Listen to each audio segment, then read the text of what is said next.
His resume obviously needs no introduction. You can find his work at stevepiecenik.com, as well on Twitter at stevepiecenik. Now, Steve, there's all kinds of breaking geopolitical news right now that's it's kind of scary, because what it looks like is happening to me is, let's say, the modern day axis of evil, the globalists essentially, are trying to pit the West and its allies in Israel, etc., against Russia, and then in turn also against Iran, and then Syria. You can probably bundle up with that as well, and then China's kind of a wild card. It depends on what happens with North Korea. But the news, just to go over some headlines here, and then I want to kind of get your gestalt of the situation. U.S. monitoring possible North Korean military base in Syria. Is that real or fake? Nikki Haley says that Russia could use chemical weapons in New York. Why is she saying that? What evidence does she have? You've got Theresa May saying that they're going to do something about the provocations from the Russians. And now in the United States, the Trump administration has put a bunch of new sanctions on Russia, saying that they were hacking the energy grid, meddling in the election, etc. And Putin's not having any of it. He's basically kind of flipping the bird, like, how dare you threaten us, the nuclear power. So with all of this kind of twisting and turning, Dr. Pieczenik, what is real? What is fake? What do people need to know about this buildup of tension geopolitically between the United States, Russia, Iran, etc.? Well, for the most part, I don't think anybody should get excited. Number one, Russia's a very strong ally of us since World War II. Even though I was involved in the regime change in the Soviet Union, the Russians have been very helpful to us, both in Syria, both in Iraq, and with Iran. Russia has acted as a mediator when Obama didn't want to get involved in the Middle East for many good reasons, actually, and Russia took over the predominant force structure. In terms of our confrontation with Russia or Russian hacking us, I mean, you're talking about two superpowers that spend 24/7 and wasteful money just trying to hack into each other's computer systems. We play with them. We play with the Chinese. We certainly play with the Israelis. I don't think most people realize that one of the most effective hackers in the United States are the Israelis, because they're picked at the age of 12, 13, and they're trained all the way to the top. Israel will not go to war with Iran because Russia basically has warned Bibi, who's in political trouble right now. There's no way you're going to go into war with Iran. We're allies of Israel at that. As a matter of fact, Putin is very pro-Israeli. He has a lot of Jewish friends from the days when he was in East German intelligence. He has no problem with the Israelis. Whenever Bibi gets upset or he gets to be his little baby self, he runs to Putin, and Putin has to calm him down. So I'm not worried about that. China has basically threatened our country in terms of retaliation, but I'm not buying it. The markets basically have come back in full force in China. That was what I was complaining about a month and a half ago, when Xi was interfering with his own internet companies and financial companies, but now they seem to be geared to the market stance of the world. So I'm not worried about China coming into war. The brilliance of Trump in some ways is the erratic behavior that appears on the surface is really quite calculated. What he does is to create a constant sense of uncertainty and fear and discomfort. But then within a moment's decision, he will say, opposed to any of his advisors like Rex Tillerson or whoever it might be, McMaster, who will be leaving the White House, he will say, listen, I'm going to make a deal with North Korea. And by the way, even though I called them this and that, I'm still going to cut the deal. And so although he seems impulsive, the truth of the matter is he creates a lot of fog of war beforehand. It's disruptive. I know it's very irritating to a lot of people. The truth of the matter is he can get that deal done very quickly. And the reason why he can get that deal done, and I've explained it to our people, is that he will probably be one of the few first presidents to receive a Nobel Peace Prize along with Kim Jong-un and President Xi of China. And I think that would really be quite a crown in his forehead, so to speak. He loves to be the best, and I think he wants to be the best president. So I don't think he's going into a positive force structure for war. Vis-a-vis Iran, Pompeo is a very smart guy. He was number one at West Point. He was number one at Harvard. He understands very well that that agreement, and quite frankly, I agreed with that agreement. I didn't. And let's be clear, too. Pompeo was a conservative Republican from Kansas who even questioned Hillary Clinton on the Benghazi lies. So he's got some background as well in this stuff. That's correct. Pompeo understands as a CIA operative, but as someone else who's been involved in private business and other business. The issue with Iran is not so much their nuclear power as it is we've really opened up Iran to American corporations, i.e. Boeing, Halliburton, all the big ones that need to be there, and Iran wants them there. So whatever monies were paid, and they were excessive, I think will come back in dollars vis-a-vis our own big corporations. So I'm not worried about that. That's actually interesting, and maybe we'll get, kind of sounds like an EHM situation, but why these sanctions on Russia, though? I mean, is Trump being bullied into these sanctions? I mean, does Russia not take them seriously, or what? I mean, what is really behind these sanctions? It's like, okay, Russia meddled or whatever, so we have to sanction you, or is there actually some tension there? Because you're seeming like it's not a big deal. It's not a big deal, in particular with Putin and Trump, and also Putin and the rest of the family. Jared Kushner's had dealings with the Russians in many ways with the real estate, other than the one in 666. Ivanka's had dealings. Trump has had dealings. Donald. So the issue, he has a much more personalized relationship vis-a-vis foreign policy. So the notion that they've put on sanctions on 22 people, 22 of whom were probably had sanctions before, and were not really going to come to the United States. And if they have, they've already gotten their money out, or it's replaced. In other words, this is so part of it sounds like it's more pandering. It's not even pandering. It's one of the things that that we have to understand, both on this show and Alex's show. There's a kabuki. The kabuki of fear, the kabuki of the notion of you did something wrong, therefore I have to punish you, doesn't always carry through. For the most part, sanctions do not work. They happen to have worked the first time around in Iran. That's one of the few times that I have to admit it was a very effective sanction. But for the most part, sanctions against the Russians do not work. They're individuals. They don't really care. Theresa May can say whatever she wants, but in fact, she has to have a bigger problem that she's not prepared for negotiations with Merkel. As a matter of fact, Merkel was laughing when she said, okay, what's your strategy? And basically, Theresa May said, well, you begin. And Merkel laughed because there was no strategy. And I said it a year ago, the British are not prepared for Brexit. They have no strategy. They have no tactics, which is very dangerous in this case. The British will have to pay huge sums of money in order to leave the EU. And at the same time, they will have to deal with their National Health Service. So, in fact, Britain's comments about somebody being poisoned who was a double agent, in our world, we don't really care about double agents. They're disposable. So there's nothing big on this one. This is not a violation of human rights. This is not a violation of anything other than the game of spies. And in the game of spies, we don't really count all that much. So a conundrum was created for no reason whatsoever. Well, it seems, though, that there is somebody that wants to saber rattle with Russia. I mean, the comments coming out of Theresa May, the comments coming from Nikki Haley, and then the sanctions, I mean, obviously, you know, whether they mean something or not, they do exist. But I want to stick with the geopolitics of this, Dr. Pieczenik, as well as this story about a possible North Korean military base in Syria. It sounds like fake news to me, but we'll get your take on that. Steve Pieczenik with a goatee today on the War Room. Don't go anywhere.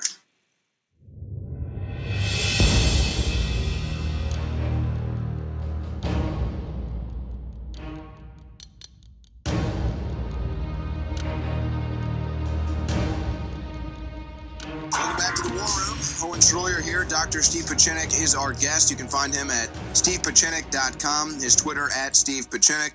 We are talking the geopolitics, new sanctions on Russia.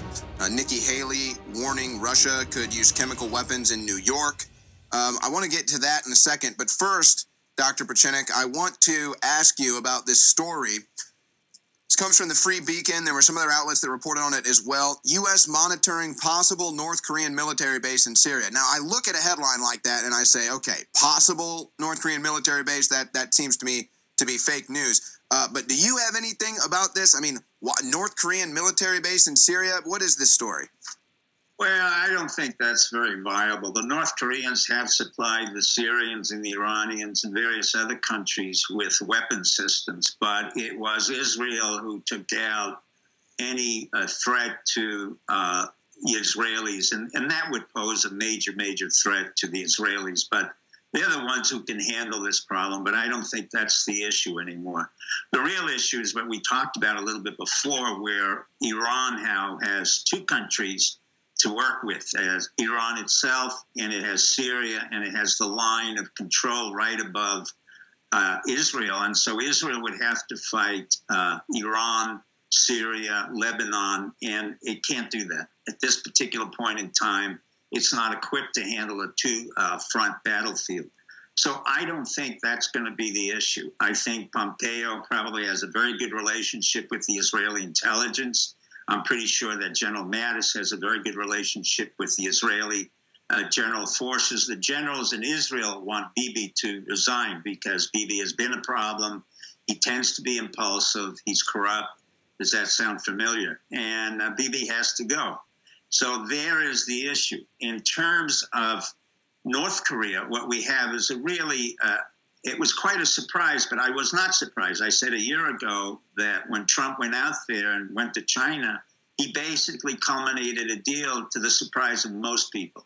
And the reason for that is that he understood Kim Jong-un, he understood his personality, he could identify with certain aspects of it. And from a strategic point of view, it makes no sense to go into military force structure when we're 30 miles from the DMZ and Seoul has 10 to 15 million people or 25 million.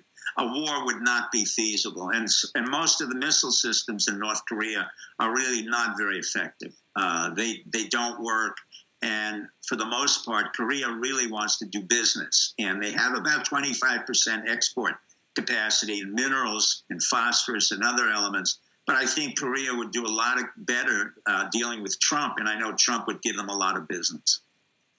So let's move on now to Nikki Haley, the ambassador, the U.S. ambassador to the UN. First, she says if we see chemical attacks in Syria, we're going to blame Assad.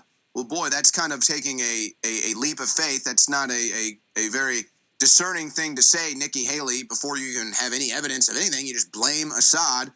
Nothing came of that, luckily. But now Nikki Haley says Russia could use chemical weapons in New York. See, it's the rhetoric coming from Theresa May that makes me think that there's some aspect or some group out there that wants war with Russia, or at least wants to build up this saber rattling with Russia. Why would Nikki Haley make a statement like this, Dr. Pieczenik? I don't know the lady. I'm not a great fan of hers. She's not the brightest whip in the national security element. When you become ambassador to the UN, that is not a significant position. They basically had to pass her off. She's a woman. She's from Indian background, blah, blah, blah. But she's not the brightest individual in the world. And she tries to preempt the president by being more hawk than the hawk. And the reality is that that's just a lot of noise. Theresa May knows very well that there's no problem of a chemical warfare in New York, as does Nikki Haley. Well, that's something we have been aware of for over 40 and 50 years, including nuclear warfare. So that's not an issue. But Nikki Haley has to be judicious about what she says, if she says anything at all. But for the most part, she's really not relevant to the national security issue, particularly when Pompeo comes in and you have the Secretary of State and also a representative of the CIA merged together along with General Mattis. Nikki really doesn't count, and she can make as much noise. So you think she's just trying to get some attention, make herself feel relevant? Right. I mean, the UN, we don't really care about the UN. I've had to use the UN. It was totally dysfunctional when I needed them in Cambodia. They were involved in corruption. They were involved in prostitution. I mean, it's a dysfunctional institution. Even though I'm not a fan of John Bolton when he was ambassador, he correctly said, we really don't need the United Nations. There's no part of it that we need, and we fund it to a very great degree. And it's really just a place where a lot of spies get together and they have wonderful lunches. But for the most part, we don't really care about our ambassador to the UN, and we certainly don't care about Nikki Haley. I'm sure she's going to respond to this, but she's not really of any value to us in national security. That's Dr. as Pieczenik. Make it. Well, we'll see if Nikki Haley wants to respond to that. She might make up something about you now. She might have a story about you. About me, but she's never had any national security experience. I mean, being the governor or the senator or whatever she wanted to be and working her way and prostituting her way up the Republican Party is not exactly the key element for being the United Nations representative. Wow. All right, Dr. Pieczenik, tell us how you really feel. All right, but getting serious for a second here. Is there anyone out there right now that wants war? Because you know that when there's elements at play that want a war for whatever reason, whether it be financial, regime change, or even a distraction from major criminal activity, the Clintons are famous for that too. Is there anyone right now that you think wants a war? Iran, China, North Korea, the United States. Are these countries that are getting more tense in their geopolitical relationships, or are these countries that actually want to come together with diplomacy and not have a war? Which direction do you think this is going in right now?